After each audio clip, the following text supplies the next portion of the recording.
Menjaga tradisi dan mempererat tali silaturahmi, warga desa Ili, Kota Banda Aceh bersama-sama memasak kuah belangong untuk menu berbuka puasa.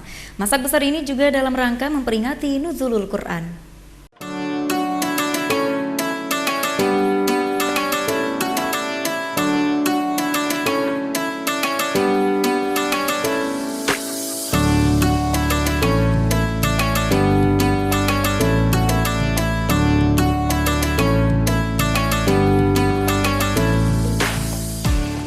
Beginilah kesibukan sejumlah warga desa Ili, Kecamatan Ulekaring, Kota Banda Aceh, mempersiapkan kuah belangong. 3 ekor sapi dari dana sumbangan warga disembelih pada tradisi masak kuah belangong ini.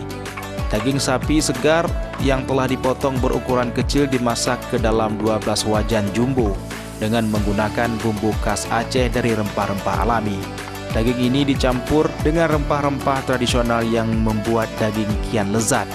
Cara mengaduknya langsung dengan menggunakan kedua belah tangan. Setelah itu, beberapa jam kuah belangong pun siap disantap dan dibagikan kepada anak yatim, janda, dan juga warga desa setempat.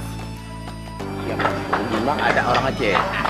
Setiap ada acara yang bulan-bulan puasa, bulan Maulid, hari besar Islam, kita adakan kenduri. Kita ajakkan masyarakat. Memang kita selalu dulu dari sejarah dari nenek moyang kita sudah ada begini. Kebetulan kampung hidup kita di Kecamatan Ulekaring, kita yang duluan sudah kenduri seperti ini. Jadi kita ajakkan masyarakat dengan siap mengadakan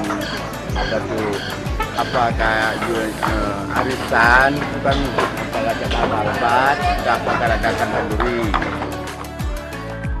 Kuah belangong adalah menu khas legendaris yang sudah ada sejak masa kerajaan Sultan Iskandar Muda. Masakan ini biasanya dihidang saat hari-hari besar. Selain menjadi makanan khas, tradisi memasak dan menyantap kuah belangong untuk mempererat tali silaturahmi antar masyarakat di Aceh.